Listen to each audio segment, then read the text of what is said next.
आज़म हिंद के बारे में उन्हें ये ज़ुल्म फासिद हुआ कि मुफ्ती आज़म सिर्फ फ़िक़्ह इफ्ता के एतबार से आज़म हैं, यानी फ़िक़्ह इफ्ता में मुफ्ती आज़म हैं, बाकी फ़नून में शायद इतनी दस्तरस नहीं है। उन्होंने आज़माने की खातिर एक बार जब असर की नमाज के बाद हज़रत मुफ्ती शरीफुल हक़ साहब और हुज़ूर मुफ्ती आज़म हिंद और वो मुफ्ती साहब, मैं उनका नाम नहीं लेना चाहूँगा, जो सदर मुफ्ती थे मंज़र इस्लाम के, जिनको अपने माकुलात पर नाज था, जिनको अपने माकुलात पर गुर्रा था, उन्होंने चाय नोशी के बाद चाहा कि हुज़ूर मुफ्ती आज़म हिंद से फ़लसफ़ा की कोई बहस छेड़ना ही चाहा कि हुज़ूर मुफ्ती शरीफुल हक़ साहब को इसका एहसास हुआ। आपने इशारतन मना किया कि आप क्या करना चाहते हैं, ये सूए अदबी है, ये बेअदबी है, लेकिन हुज़ूर मुफ्ती आज़म हिंद इनके दिलों की बात से आगाह हो चुके थे। आपने इरशाद फरमाया कि आप मौलाना शरीफुल हक़ साहब, आप इन्हें क्यों रोकते हैं? अगर ये मुझे आज़माना चाहते हैं फ़लसफ़े में, तो आज आज़मा ही के देख लें कि कितने पानी में है।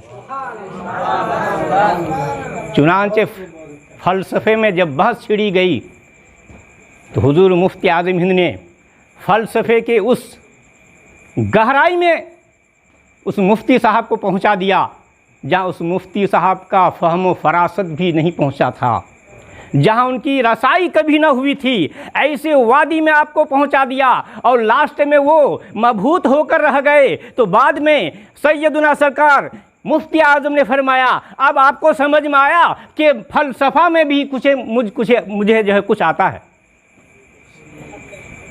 ये आपके उलूम अक़लिया की महारत की एक मिसाल थी। और फ़िक़्ह इफ्ता में तो भला आप मशहूर ज़माना हैं ही, इस पर भी एक वाक़या की रोशनी में इसको समाप्त फरमाएं। हुज़ूर मुफ्ती आज़म हिंद का अभी नौखेज़ी का ज़माना है, फ़रागत पा चुके हैं, तकरीबन 18 साल की उम्र है, कहीं मश्क़ इफ्ता नहीं किए हैं, सिर्फ़ फ़जीलत तक की तालीम हासिल किए हैं। दारुल इफ्ता, मरकज़ी दारुल इफ्ता, जो उस टाइम में रज़वी दारुल इफ्ता था, उसमें मलिकुल उलमा अल्लामा ज़फ़रुद्दीन बिहारी एक मसले की तहक़ीक़ के लिए, एक फ़तवा को लिखने के लिए फ़तवा रज़िया की वरक़ गर्दानी कर रहे थे। इसी दरमियान में हुज़ूर मुफ्ती आज़म हिंद की आमद होती है मलिकुल उलमा के रूम में। उन्होंने मुस्कुराते हुए इरशाद फरमाया कि मौलाना क्या कर रहे हैं? तो हज़रत मलिकुल उलमा ने फरमाया, ज़फ़रुद्दीन बिहारी ने, कि एक मसले की तहक़ीक़ कर रहा हूँ, एक इस्तिफ़्ता आया है, उसे मुझे लिखना है, इसलिए फ़तवा रज़विया की वरक़ गर्दानी करता हूँ। तो हुज़ूर मुफ्ती आज़म हिंद ने बरमला आपने इरशाद फरमाया कि मौलाना आप किताब देख के फ़तवा लिखते हैं। तो हज़रत मलिकुल उलमा को बड़ा गुस्सा आया कि ये लड़का कल फ़ारिग हुआ है, मुझे आज कह रहा है किताब देख के फ़तवा लिखते हैं। तो आपने इरशाद फरमाया, आप बिला किताब देख के लिख लेते हैं? कहा बिल्कुल, लाइए मैं बिला किताब देख के मैं फ़तवा लिख लेता हूँ। चुनांचे वो फ़तवा इस्तिफ़्ता बढ़ाया गया और हुज़ूर मुफ्ती आज़म हिंद ने वो मसला रज़ात का था, बिला ताअम्मुल, बिला किसी किताब की तरफ मुराजत किए हुए, बिला किसी किताब को देखे हुए सही जवाब इरकाम फरमाया। फिर उस फ़तवा को मलिकुल उलमा आला हज़रत फ़ाज़िल बरेलवी की खिदमत में ले गए और अर्ज़ किया, हुज़ूर ये जवाब देखा जाए, जवाब सही है। तो आला हज़रत ने एक नज़र डाली। वो आला हज़रत जिनके बारे में कहा जाता है कि कोई कौल जब उनके सामने पेश किया जाता, उनके अगर 1000 मानी होते तो अव्वल तवज्जो में 1000 मानी आला हज़रत के जहन में आ जाता। ये एकाबी नज़र थी उनकी। ऐसे एकाबी नज़र वाले इमाम अहमद रज़ा जब उस फतवा को देखते हैं तो फतवा देखने के बाद कहते हैं फतवा बिल्कुल सही है, किसने लिखा है? तो मलिकुल उलमा ने फरमाया आपके साहबजादे मुस्तफ़ा रज़ा ने लिखा है। चुनांचे आला हज़रत ने फरमाया कि उन्हें बुलाओ। चुनांचे खुश होकर आपने उन्हें मुहर बनवा के दी और फतवा नवीसी की इजाज़त मरहमत फरमाई। तो कहना यह है कि सरकार मुफ्ती आज़म हिंद जिस तरह से मादरजाद वली पैदा हुए थे, इसी तरह मादरजाद फ़कीह भी पैदा हुए थे।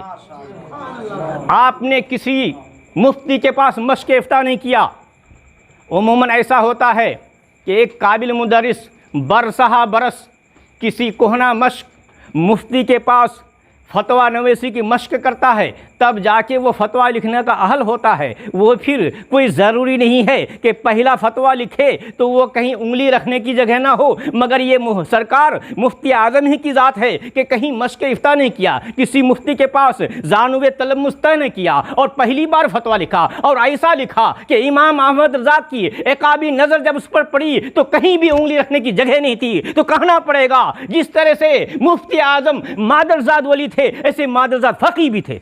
नारे तकबीर, नारे तकबीर, नारे रिसालत, नारे रिसालत। और आपके तफक्कुह का, इस्तिहज़ार इल्मी का हाल क्या था वो खुद हुजूर मुफ्ती शरीफुल शार बुखारी की ज़बानी सुनिए। हज़रत मुफ्ती शरीफुल साहब बयान फरमाते हैं कि मैं उलूम दरसिया से फ़रागत के बाद मज़हर इस्लाम में मुदर्रिस हुआ तो हुजूर मुफ्ती आज़म हिंद ने मुझे नायब मुफ्ती की हैसियत से मज़हर इस्लाम का मैं जो है तकर्रुर फरमाया।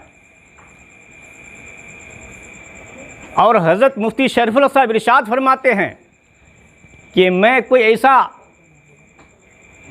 नाअहल तालिब इल्म नहीं था, बल्कि उलूम दरसिया में एक कामिल उबूर रखता था। मैं जब मज़हर इस्लाम में दाखिला लिया तो उसी टाइम में सरकार मुहद्दिस सरदार अहमद साहब मुझे इस्तिफ्ता दिया करते थे और मैं उस टाइम में जवाब लिख लिया करता था। लेकिन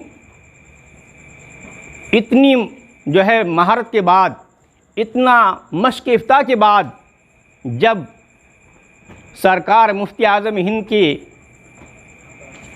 सवालात जो मुझे अता किए जाते, मैं उनको पूरे दिन मेहनत करने के बाद अपनी तमाम तर तवानाई को उसमें सर्फ करने के बाद जब मैं जवाब तैयार करता, रात को हुजूर मुफ्ती आज़म हिंद बाद नमाज इशा मनसब इफ्ता पर बैठते।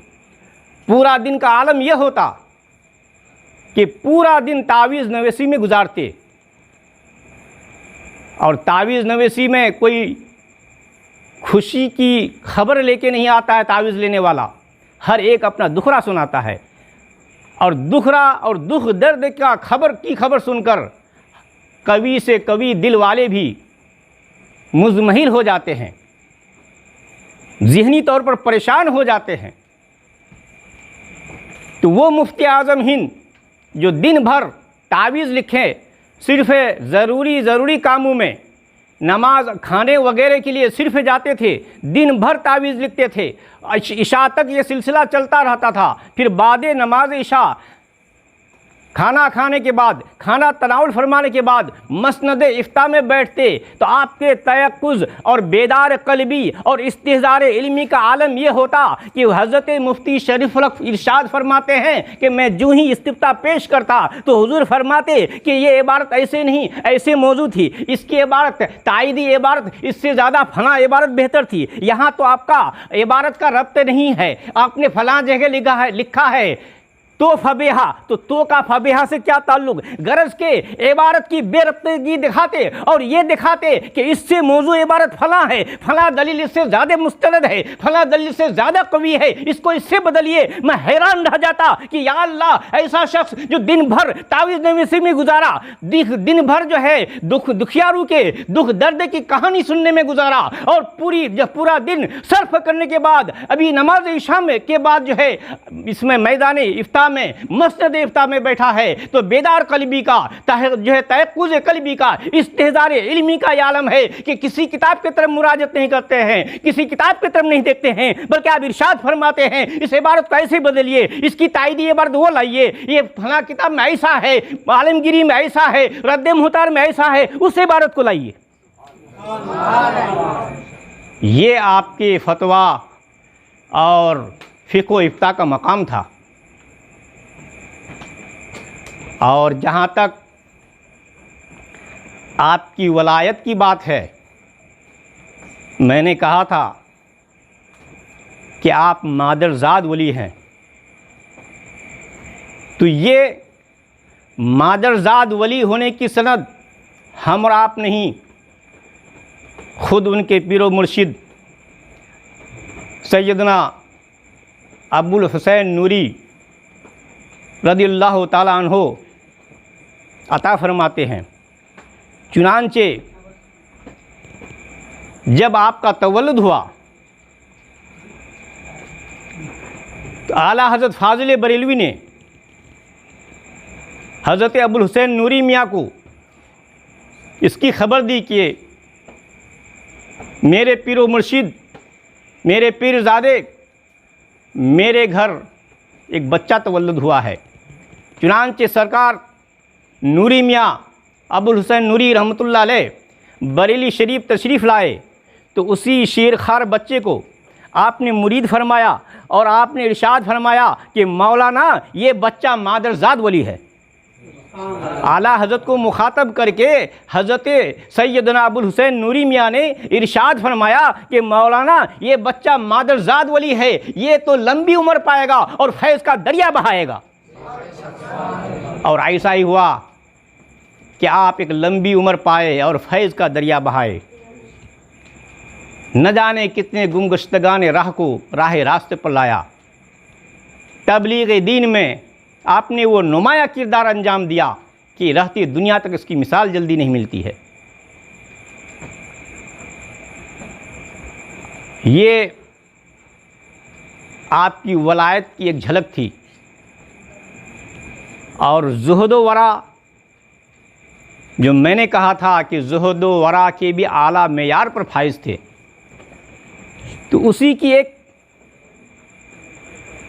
झलक आपको दिखाने जा रहा हूँ।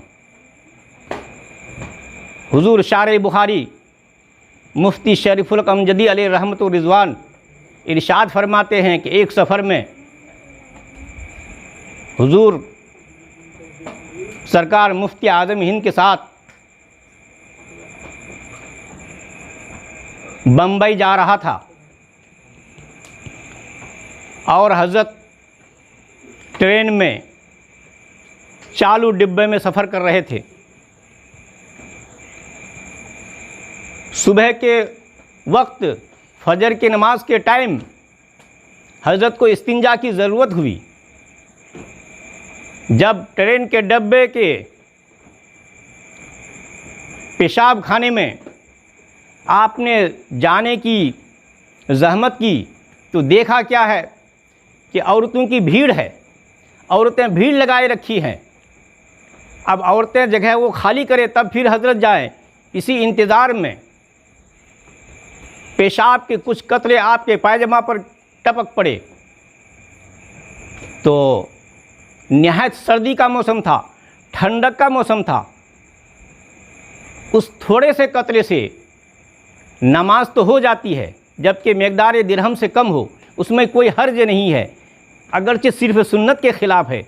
मगर आपके ज़ुहद व वरा का आलम देखिए कि इस हालत में सिर्फ आप पायजामा ही को तब्दील नहीं करते हैं। हज़रत मुफ्ती साहब, मुफ्ती शरीफुल साहब इरशाद फरमाते हैं कि वो हुजूर मुफ्ती आज़म ने मुझसे कपड़ा तलब किया, फिर मुझसे कपड़े लेकर जो है गाड़ी से डब्बे से उतरे। डब्बे से उतरने के बाद फिर चले गए शहर की तरफ किसी मस्जिद में, देखा कि यहाँ गुसल खाना है कि नहीं। उस मस्जिद में फिर गुसल खाना नहीं मिला तो दूसरी मस्जिद चले गए, वहाँ जो है देखा कि गुसल खाना है, वहाँ आपने गुसल किया। उस ठंडी के आलम में कड़ाके की ठंडी पड़ रही थी, जो है निहायत शिद्दत की ठंडी पड़ रही थी, और आपकी उम्र का आलम ये था, तकरीबन उम्र का 86वां साल था। इस शिद्दत की ठंडी में, इस किब्र सिनी में, तकरीबन उम्र के 86वां साल में आदमी को इस ठंडक में गुस्ल करने में क्या परेशानी होती है वो लोग जानते हैं, अहले फ़हम जानते हैं। मगर सिर्फ उस जो है एक सुन्नत पर अमल करने के लिए आपने इतनी तकलीफ़ बर्दाश्त की, फिर गुस्ल करके फिर वही नमाज बाजमात अदा किए, फिर उसके बाद डब्बे में आए, ट्रेन में आए तो हज़रत ठंडक से कांप रहे थे। हुजूर मुफ्ती शरीफुल्लाह साहब ने अर्ज़ किया कि हुजूर सरकार मुफ्ती आज़म हिंद आप कहाँ तशरीफ़ ले गए थे? तो हुजूर मुफ्ती आज़म हिंद ने फरमाया, चूँकि पेशाब का एक कतरा मेरे पायजामा में गिर गया था, ये खिलाफ सुन्नत था कि मैं इस हाल में नमाज अदा करूँ, मेरा दिल ये गवारा नहीं कर रहा था। अगरचे ये जायज़ था तो मैंने समझा कि किसी मस्जिद में चला जाए, वहाँ गुस्ल खाना होगा। एक मस्जिद गया तो देखता हूँ वहाँ गुस्ल खाना नहीं है, फिर मैं दूसरी मस्जिद का रुख किया, वहाँ देखता हूँ को गुस्ल खाना है, मैंने गुस्ल किया, नमाज बाजमात अदा की, फिर उसके बाद आया तो रास्ते में ठंडक लग गई, जिस वजह से मैं कांप रहा हूँ। चुनांचे हुजूर मुफ्ती शरीफुल्लाह साहब ने आपको फ़ौरन जो है रज़ाई कंबल वगैरह उड़ा दिया, जिससे आपको कुछ इत्मीनान हासिल हुआ। तो कहना यह है कि खिलाफ सुन्नत एक ऐसी सुन्नत जो गैर मुक़द्दा है, लेकिन इस पर भी अमल करने के लिए आपने वो मुशक्क़त उठाई, वो आपने जो तकलीफ़ उठाई कि रहती दुनिया तक से दुनिया याद करेगी। ये आपके ज़ुहद व तक़वा का आलम था। और आपकी करामत का, हालांकि करामत ये मेयारे वलायत नहीं है, लेकिन करामत वलियों से सादिर होती है। कुछ लोग वलायत का मेयार ही करामत को समझते हैं, तो इसलिए इस मसलहत के तहत भी अल्लाह तबारक व तआला ने आपको करामतें भी अता फरमाई थी। चुनांचे एक बार का वाक़या है कि आप जबलपुर का सफ़र कर रहे थे, रास्ता निहायत खंडर था। अभी तो सड़क बन गई है, उस ज़माने में सड़कों का क्या आलम रहा होगा। हज़रत तांगे पर तशरीफ़ ले जा रहे हैं, रास्ता खंडर है, ओबड़ खाबड़ है, कभी इधर को झुक रहा है तांगा तो कभी इधर को झुक रहा है। इसी आलम में आप सफ़र कर रहे हैं।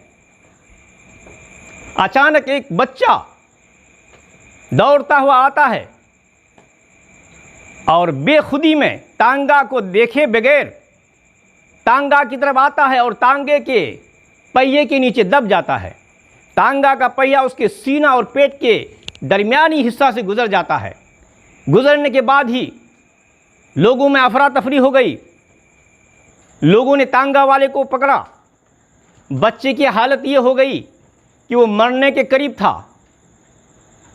गोया रूह परवाज करेगी। तमाम लोग तांगा वाले को पकड़ रहे हैं कि इसका जो है एक इंसाफ होना चाहिए, इसका एक मुआखज़ा होना चाहिए। इसी आलम में सरकार मुफ्ती आज़म हिंद मुस्कुराते हुए इरशाद फरमाते हैं, अच्छा बच्चा को ज़रा मेरे गोद में तो दो। वो बच्चा जो ज़िंदगी की आखिरी सांस ले रहा था, जो है करीबुल मर्ग था, हिचकियाँ बन गई थी, उस बच्चे को हुजूर मुफ्ती आज़म हिंद ने अपने गोद में लिया और उस सीना और पेट के दरमियानी हिस्सा से जिसमें के पहिया गुजरा था आपने दस्ते शफ़क़त फेरा, तो वो बच्चा मुस्कुराता हुआ गोद से नीचे उतर आया और दौड़ता हुआ अपने घर की तरफ चला गया। ये आपकी करामत का आलम था। उसके अलावा भी एक करामत और बताता हूँ। निज़ामुद्दीन औलिया रहमतुल्लाह अलैह के मज़ार के पास ये देवबंदियों का तबलीगी जमात का मरकज़ है। वहाँ एक देवबंदी मौलवी रहता था और इतना बड़ा खबीस था कि वो कोई भी सुन्नी मौलवी वहाँ जाता तो इल्म गैब मुस्तफ़ा पर दलील मांगता, और वो जो भी दलील देता तो उसको नहीं सुनता और अपनी ही बात बड़बड़ाते चला जाता और अपनी ही बात करते चला जाता, इसको मानता ही नहीं। हर सुन्नी मौलवी को वो परेशान करता, क्योंकि वो दलील सुनने को तैयार ही नहीं था। दलील तो मांगता, लेकिन जब सुन्नी मौलवी दलील देता तो इधर कोई ध्यान नहीं देता, फिर अपनी ही बात बड़बड़ाते हुए जाता, फिर अपनी ही बात कहता। सब मौलवी उससे परेशान थे और सब मौलवियों को वो छेड़ता था। एक बार सरकार हुजूर मुफ्ती आज़म हिंद का जाना हुआ, हस्ब मामूल वो फिर आ गया और सरकार हुजूर मुफ्ती आज़म हिंद से पूछने लगा कि इल्म गैब मुस्तफ़ा पर आपकी क्या दलील है। तो अब सरकार हुजूर मुफ्ती आज़म हिंद की कश्फ व करामत पर दाद दीजिए। वो मौलवी चूँकि अपने घर से माँ को सता करके, यानी उनकी माँ हज के लिए पैसा जमा कर रखी थी, तो उस हज के पैसे को चुरा कर माँ को तकलीफ़ देकर भाग कर के आकर के निज़ामुद्दीन औलिया में पनाह लिया था मरकज़ में। तो हुजूर मुफ्ती आज़म हिंद उस मौलवी से इरशाद फरमाते हैं कि ठीक है, मैं दलील दूंगा, आपके सवालात से पहले मेरे भी कुछ सवालात हैं। तो देवबंदी ने मौलवी ने कहा, ये कैसी बात रही, मैंने सवाल किया तो पहले मुझे आपको सवाल का जवाब देना चाहिए, फिर आप सवाल करते। तो हुजूर मुफ्ती आज़म हिंद फरमाते हैं क्योंकि वो मेरे सवाल आपके सवाल का जवाब है। जो मैं सवाल आपसे पूछना चाहता हूँ वो सवाल ही में आपको अपने सवाल का जवाब मिल जाएगा। तो बोले पूछिए। तो हज़रत हुजूर मुफ्ती आज़म हिंद इरशाद फरमाते हैं कि उस मौलवी के बारे में आपका क्या ख्याल है जो माँ ने हज का रुपया जमा कर रखा था और वो चोरी करके हज का रुपया लेकर के मरकज़ में आके पनाह लिया हो, ऐसे मौलवी के बारे में शरई हुक्म क्या है। नंबर 1 सवाल हुआ। दूसरा सवाल ये है, माँ ज़ईफ़ा हो, खिदमत के मोहताज हो, बेटे की खिदमत के लायक हो और बेटा को उसकी खिदमत वाजिब हो, वो मौलवी साहब माँ को छोड़कर मरकज़ में आकर तबलीगी जमात में मुनहमिक हो, तो ऐसा मौलवी के बारे में शरई हुक्म क्या है। अब तो उसके दिल में बात पड़ी कि ये बात तो सिवाय मेरे यहाँ कोई नहीं जानता था, ये तो मैं ही हूँ जो अपनी माँ का हज का रुपया चुरा करके आया हूँ, जो मेरी माँ ज़ईफ़ा है और खिदमत के लायक है, मैं उसको छोड़कर यहाँ आया हूँ। ये तो मुझी पर सादिक आता है, मेरे अलावा कोई ऐसा है नहीं और यहाँ मौजूदीन में से कोई भी इस बात को नहीं जानता। लेकिन ये हुजूर मुफ्ती आज़म हिंद हैं जो मेरी इन अंदरूनी बात को जानते हैं। तो जब सरकार के यानी जो है रसूलुल्लाह सल्लल्लाहु अलैहि वसल्लम के ग़ुलाम के ग़ुलाम का इल्म गैब का ये आलम है, तो फिर सरकार के इल्म गैब का क्या आलम होगा। तो वो मौलवी बरमला इतराफ़ करता है, हुजूर में मान लिया कि जो है रसूलुल्लाह सल्लल्लाहु अलैहि वसल्लम को इल्म गैब था। तो हुजूर मुफ्ती आज़म ने मुस्कुराकर फरमाया, कैसे। बोले वो जो आप कहना चाहते हैं वो मुझी को कहना चाहते हैं, और ये बात किसी पर सादिक नहीं आती है, मुझी पर सादिक आती है। मैंने ही माँ का रुपया चुरा करके जो हज के लिए वो रखी थी यहाँ जो है पनाह ली है। मैं ही हूँ जो माँ को ज़ईफ़ा को छोड़कर जो खिदमत के लायक है, मैं यहाँ हूँ। और ये बात तो मेरे अलावा यहाँ किसी को मालूम नहीं थी, आप तो मुझको जानते भी नहीं थे, आपको मेरे अहवाल का इल्म कैसे हुआ। तो यकीनन ये इल्म जो है इल्म गैब है। तो जब आपको इल्म गैब का इतना हिस्सा मिला है तो आपके रसूल जो है तमाम रसूलों में आला हैं, उनके उलूम गैबिया का क्या आलम होगा। मैं इसको अब एतराफ़ करता हूँ कि रसूलुल्लाह को इल्म गैब हासिल था। ये आपके कश्फ व करामत का आलम था। और इत्तिबाए सुन्नत पर थोड़ी गुफ्तगू कर लेता हूँ। आपका हर वस्फ़ आबे ज़र से लिखे जाने के काबिल है। आपके वस्फ़ को आपके फजल कमाल को अगर बयान किया जाए तो आप वर्त हैरत में पड़ जाएंगे कि ऐसा भी कोई मुत्तबे शरीयत गुज़रा है। 22 में, जो मेरा इलाका 22 है ज़िला पूर्णिया में, सन 1976 में हुजूर मुफ्ती आज़म हिंद को अल्लामा मुफ्ती ग़ुलाम यासीन साहब ने मदऊ किया था, जो चिमनी बाज़ार खानका के उस टाइम में सज्जादा नशी थे। जनता हाट एक जगह है जो लबे रोड है, वहाँ हज़रत को ठहराया गया। लोग आते गए, शर्फ मुलाकात से मुशर्रफ होते रहे। इसी असना हज़रत मुफ्ती ग़ुलाम यासीन के ससुर मौलाना अब्दुल कादिर थे, वो भी बहुत खुदा रसीदा बुज़ुर्ग थे, जो बरेली शरीफ में पढ़े थे। हुजूर मुफ्ती आज़म हिंद उनको जानते थे और ये भी जानते थे कि मौलाना ग़ुलाम यासीन के वो ससुर हैं।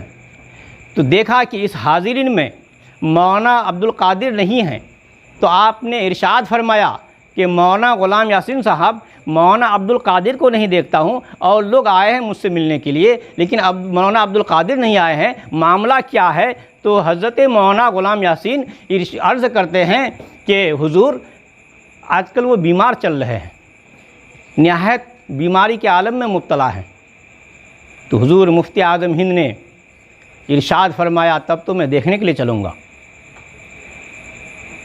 हज़रत मुफ्ती ग़ुलाम यासीन साहब अर्ज़ करते हैं कि सरकार मुफ्ती आज़म हिंद, हुजूर मेरा घर जहाँ है, जिस गांव में, वो नदी के उस पार है, महानंदा नदी है, अभी सैलाब का वक्त है, उनके घर पहुँचने में कीचड़ होगी, पानी होगा, कहीं जो है घुटने से ज़्यादा, घुटने से कम पानी होगा, कहीं कीचड़ होगी, कश्ती में पार होना होगा, फिर जाके कहीं जो है मुशक्क़त से आप उनके घर पहुंच पाएंगे, इसलिए आप न जाएं तो बेहतर है। लेकिन हुजूर मुफ्ती आज़म हिंद के इत्तिबाए शरीयत और सुन्नत पर कुर्बान जाइए, क्योंकि मरीज़ की आदत सुन्नत है, एक सुन्नत को आप तर्क करना नहीं चाहते हैं। अब आप इरशाद फरमाते हैं, क्या मौलाना मैं एक सुन्नत को तर्क कर दूं? हज़रत मौलाना अब्दुल कादिर बीमार हैं, उसकी इयादत को मैं ना जाऊं? मैं तो जाऊंगा, कश्ती पर पार होऊंगा, अगरचे पानी हो, अगरचे कीचड़ हो, मैं जाकर रहूंगा। लेकिन दुनिया वालों ने देखा कि इस हालत में भी आप कश्ती पर पार हुए, वो पानी और वो कीचड़ खींचते हुए किसी भी तरह से आप हज़रत मौलाना अब्दुल कादिर के घर पर पहुँचे। आप देखिए, दुनिया के पीरों की तरफ नज़र कीजिए, ऐसा भी कोई पीर है जो इस तरह से मुशक्क़त उठाकर मुरीद के घर जाता है? आजकल का आलम तो ये है कि उसके लिए एसी गाड़ी चाहिए, उसके लिए हर तरह का आयशो आराम का सामान चाहिए, तब वो कहीं आपके घर जाता है। लेकिन वो मुरीद जो है, पीर साहब का ये आलम है कि जो है दियारे मुरीद में आए हैं, मुरीद बीमार है, ऐसे जगह में हैं जहाँ जाने में निहायत परेशानी है, पानी है, कीचड़ है, कश्ती में पार होना होगा। और वो आला हज़रत के शहज़ादे जिसने नाज़ो नैम में ज़िंदगी गुजारी थी, ज़िंदगी आपने नाज़ो नैम में जो है गुजारी थी, लेकिन वो शहज़ादे आला हज़रत जब आते हैं अपने मुरीदिन के हलके में, तो जो है सुन्नत नबवी को इख्तियार करते हुए, एक सुन्नत को अपनाते हुए, ऐसी परेशानी को झीलकर एक मुरीद के घर जाते हैं और इयादत का फरीज़ा अंजाम देते हैं। और वसाल के वक्त की जो है करामत भी आप समात फरमा लें। जब आपका वसाल का वक्त हुआ, तो जब आप इस दुनिया से रहलत कर गए, तो मुरीदीन और ख़ानदान वाले जब आपको गुस्ल देना शुरू किया, तो बेतवज्जुही में कभी गुस्ल देने के टाइम में किसी वक्त आपकी चादर मुबारक जो आप पर ढांकी हुई थी, आपके पैर की पिंडलियों से ऊपर उठ रही थी। आपके पाबंदी शरीयत और सत्र आलम का यह आलम था, सत्र औरत का, कि आपने कभी भी ज़िंदगी में घुटने से ऊपर जो है लुंगी या तहबंद या पायजामा नहीं उठाया। क्योंकि घुटने से ऊपर ये सत्र है, इसको छुपाना फ़र्ज़ है। आपने ज़िंदगी में कभी ऐसा नहीं किया, तो बादे मौत भी आप इस पर सख्ती से कारबंद रहे। मौत के बाद तो आदमी बेख्तियार हो जाता है, लेकिन आपकी करामत देखिए कि जब लोग आपको गसल देते हैं, मुरीदीन और ख़ानदान वाले जब आपको गसल देते हैं, बेएहतियाती में, अदम तवज्जुही में, चादर जो आपको ढांका था वो चादर जो है आपके घुटनों से ऊपर को उठने जा रही थी, आपकी उंगली उठी और अचानक उस चादर को दोनों उंगलियों के दरमियान खींचकर तान दिया और फिर जो है बेपर्दगी होने से बचा लिया। ये आपके पाबंदी शरीयत और आपकी करामत का हाल था। वैसे तो हुजूर मुफ्ती आज़म इनके बेशुमार औसाफ हैं, किन किन फजल कमाल को मैं आपके सामने रखूं।